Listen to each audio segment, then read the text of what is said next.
इसलिए प्रेमी भाई बहनों, जो भी वचन वाणी आपको सुनाई जाए, एक एक वचन को ध्यान से सुनिएगा और उस पर अमल करिएगा।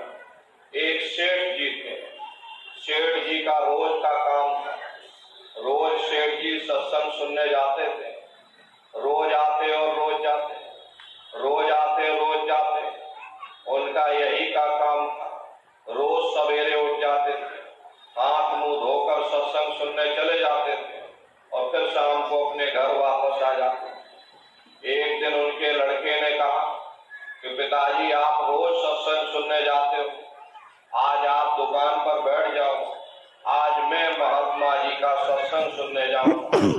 पिताजी बोले, अच्छा ठीक है बच्चा, आज तुम सत्संग सुनने चले जाओ, हम तो 40 साल से सत्संग सुन ही रहे, आज तुम चले जाओ। लड़का गया सत्संग सुनने। अब महात्मा जी सत्संग सुना रहे थे कि भाई सब जीवों पर दया करो, सब रूहों पर दया करो, हर एक जीव के अंदर परमात्मा है, इसलिए सब पर दया करो, सब पर रहम करो। अब लड़का सत्संग सुन करके घर वापस आ गया। आकर अपनी दुकान पर बैठ गया तो सामने से गाय आ गई और गाय दुकान से आटा खाने लगी। और लड़का चुपचाप बैठा गाय को देख रहा, उसे भगा नहीं रहा और चुपचाप बैठा हुआ गाय को देख रहा। गाय उसकी दुकान से आटा खा रही।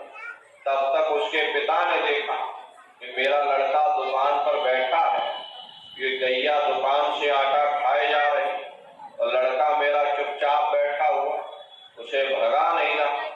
पिता को क्रोध आ गया, वहीं से आवाज लगा दी कि अरे ओ आँख के अंधे, तुझे दिखाई नहीं देता है, गाय दुकान से आटा खा रही। लड़का बोला, अरे पिताजी खा लेने दो, ये कितना आटा खाएगी, हमारी दुकान में इतना आटा भरा हुआ, इतना रुपया पैसा गल्ले में भरा पड़ा, इतना ब्याज फलानी जगह से आ रहा, अगर ये गाय किलो 2 किलो आटा खा लेगी तो इसमें हमारा क्या बिगड़ जाए। पिता आश्चर्य में पड़ गए। बोले, बेटा ये बता, तेरे अंदर ये विचार आए कहां से? तो लड़का बोला, मैं कल महात्मा जी का सत्संग सुन के आया। महात्मा जी सत्संग में सुना रहे थे कि भाई सब जीवों पर दया करो, सब रूहों पर दया करो, हर एक जीव के अंदर वो जीवात्मा बैठी हुई, जीवात्मा परमात्मा का अंश है, यानी स्वयं परमात्मा घट घट में बैठा, इसलिए सब पर दया करो, सब पर रहम करो। पिताजी बोले, अरे बेटा तू मुझको देख, 40 साल हो गए सत्संग सुनते सुनते, रोज सत्संग सुनने जाता हूँ, लेकिन सत्संग की बातों को कभी अपनी दुकान पर लेकर नहीं बैठता। एक कान से सुनता हूँ, दूसरे कान से वही निकाल देता, धोती झाड़ करके फिर घर वापस चला।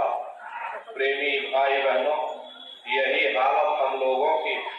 हम लोग सत्संग तो सुनते हैं, एक कान से सुनेंगे, दूसरे कान से निकाल देंगे, फिर दुनिया में जाकर और दुनिया के रंग में रंग जाएंगे। तो ऐसी गलती आप लोग मत करना।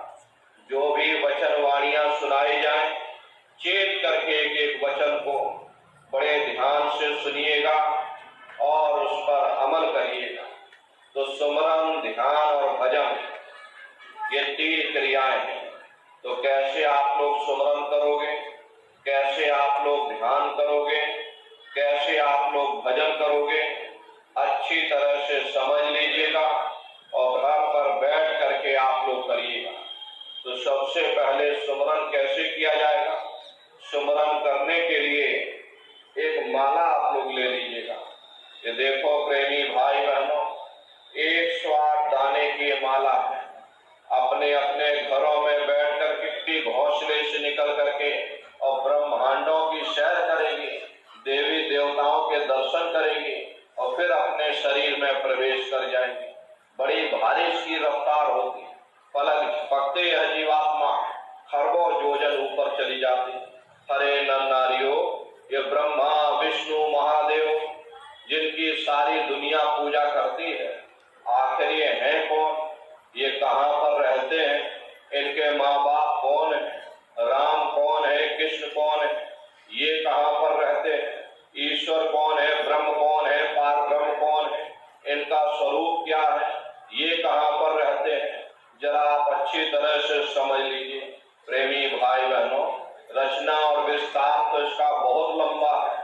प्रेमी भाई बहनों, एक एक मंडल की अगर चर्चा यहाँ पर की जाए तो न जाने कितने वर्ष बीत जाएंगे, कुछ नहीं सुना पाएंगे। लेकिन प्रेमी भाई बहनों, जरा संक्षिप्त में आपको समझाया जाता है, वरना वहाँ का इतना बड़ा विस्तार है, इतनी वहाँ की व्याख्या की जाएगी फिर भी कम पड़ जाएगी। तो प्रेमी भाई बहनों, जब आप भजन करोगे और घंटे शंख की आवाज को सुनोगे तो उस आवाज में कशिश है, वो शब्द चुंबक है, वो आपको अपनी ओर खींचेगा। और जब खिंचाव होगा तो जीवात्मा का फैला हुआ प्रकाश 9 द्वारों से सिमट करके यहाँ 10वें द्वार पर एकाग्र हो जाएगा। और जैसे ही जीवात्मा का प्रकाश पूरे शरीर के चक्रों से सिमट कर यहाँ पर इकट्ठा हुआ, तुरंत वो शब्द जीवात्मा को खींच करके इस शरीर से अलग कर देगी। फिर यही जीवात्मा उसी घंटे शंख की आवाज को पकड़कर फिर ब्रह्मांडों की चढ़ाई करती है। बड़ी भारी इसकी रफ्तार होती है, पलक झपकते यह जीवात्मा खरबों योजन ऊपर चली जाती है। ये सूरज चांद सितारों को पार करने के बाद सबसे पहले जो आपको लोक मिलेगा उसे महात्माओं ने शिवलोक कहा।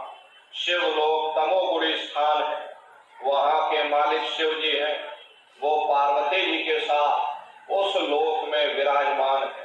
चैतन्य धार जो ऊपर से आ रही, जिसे महात्माओं ने गंगा कहा, वह अपना केंद्र बिंदु शिवलोक को बनाती है। इसीलिए शिव जी की जटा में गंगा दर्शाई जाती है।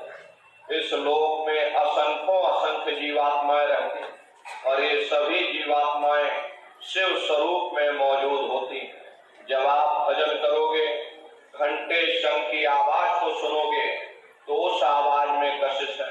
प्रेमी भाई बहनों, उस शब्द को पकड़ करके जब आप शिवलोक में पहुंचोगे और जब शिव जी का दर्शन करोगे